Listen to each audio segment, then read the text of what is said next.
about because of language in the contract that Jerod Mayo had that said he was going to become the head coach at some point at some time. And this was language in his contract that existed well before this coaching job came open and Bill Belichick stepped down. So, and there are prior examples to this where it's not just black coaches doing this, like a Tony Dungy to a Jim Caldwell, but a Mike Holmgren to a Jim Mora Jr., or general manager Ozzie Newsome in Baltimore to an Eric DaCosta. So to me, it's kind of a weird precedent that we've got going on here with the passing on of the job from Bill Belichick to Jerod Mayo. Happy for the brother, of course, but also we're kind of treading in some murky water when it comes to this stuff, huh, Bill? Yeah.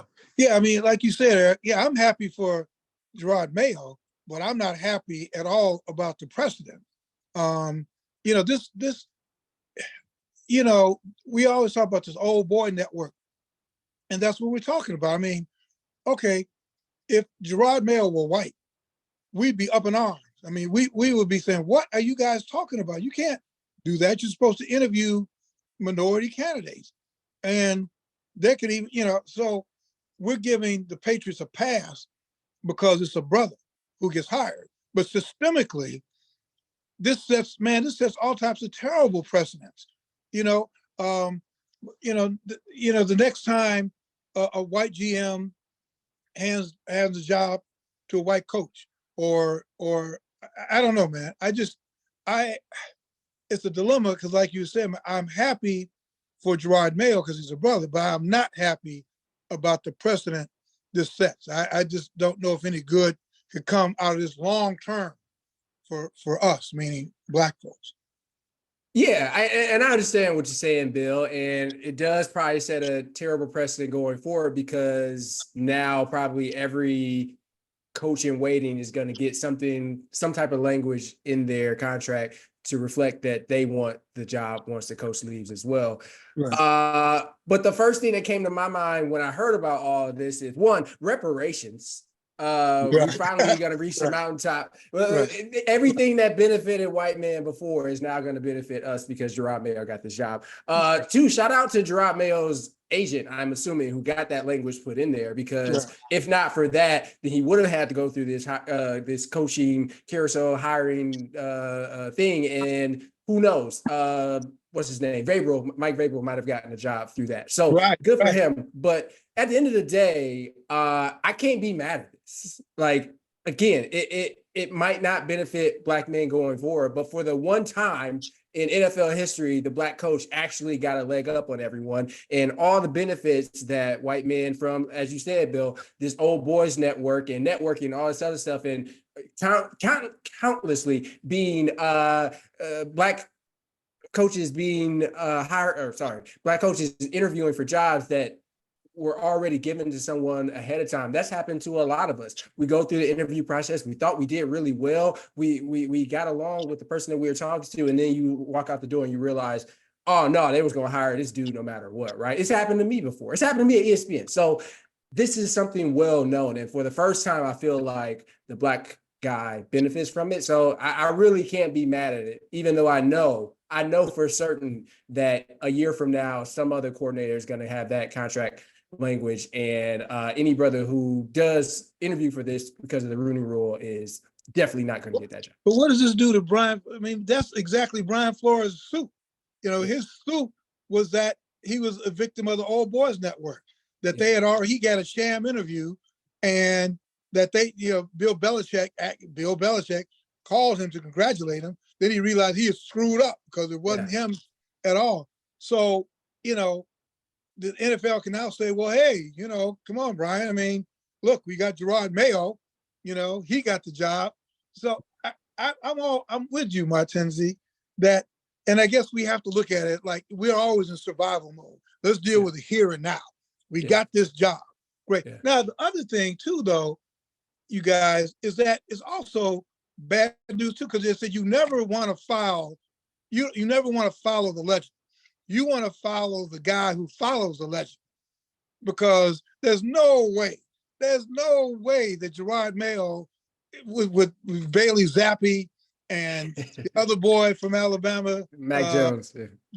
I mean, unless also in his contract, they're going to make a deal for Justin Fields. Maybe they're gonna do that. So, I'm with you, man. Kudos to his agent and all that. But man, this, man. Nothing is designed to benefit us long term. That just ain't the way the shit works. Yeah, just like with the Alabama job, this is quite possibly the worst job, one, that any coach can take because you're following in the footsteps of Belichick and Saban, but particularly black men, because one job is in Alabama and the other job is in Boston. And we know, and I don't even have to say anything, just look at the responses of every black person on the internet congratulating Jerod Mayo on his job, saying basically, good luck, brother, because they know what's going to happen here. But look, man, we've seen with every other coach to come through the Patriots, particularly under Bill Belichick, but to come from the Patriots, they are set for life. If you just need a job as a offensive assistant, if you need to be an offensive coordinator, a quarterback's coach, you are set for life. Charlie Weiss is still eating off of working under Bill Belichick. So whatever happens to Jerod Mayo, and let me just tell you, based on what the team looks like right now, this brother ain't gonna last. But after that, I think he will be set for life because everyone believes that just standing within 5 feet of Bill Belichick, you can coach. So even if this doesn't work out, and quite frankly, I do not believe that it will, I think this isn't going to hurt his prospects going forward. But you got to take the job. This is the most decorated franchise in all of the NFL, and putting your name as the 15th ever coach to coach for this team, you got to take the opportunity when you can. Yeah, and of course, with us, we're never judged the same way. You're right, like Charlie Weiss and all that, who's also part of Old Boys Network. But with a guy like Mayo, if it doesn't work out, they say, well, he got the job anyway. It was affirmative action. That's why he got the job anyway, just because they gave him the job. So it always works. So, so he said, well, what about Jerod Mayo being the head coach? Well, he didn't really earn it. They just gave him the job. But again, I'm happy for him. I'm pulling for him. I hope they get Justin Fields, but I am just troubled because you're right. He benefits from the same white privilege. I'm trying to think of, maybe you guys can help me. Something else happened like this where I'm sure who it was who got hired immediately. Kind of doing what usually only happens to white guys. A black guy who quit and got a job immediately. It normally does not happen for us. So we'll see. I think that we all agree that we're happy for Jerod Mayo, but just systemically, I just think this may open because it's going to happen. It's going to happen. That somebody else is going to be, well, it was in my contract, So I don't know, man.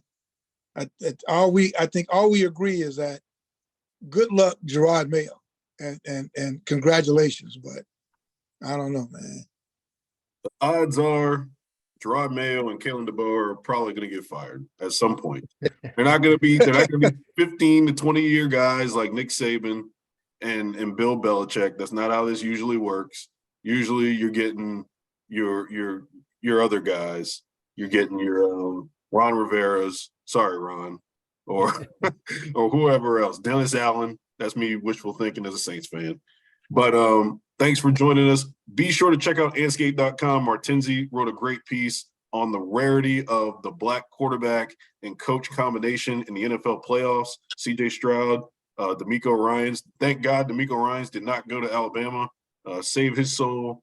And we will catch you all later.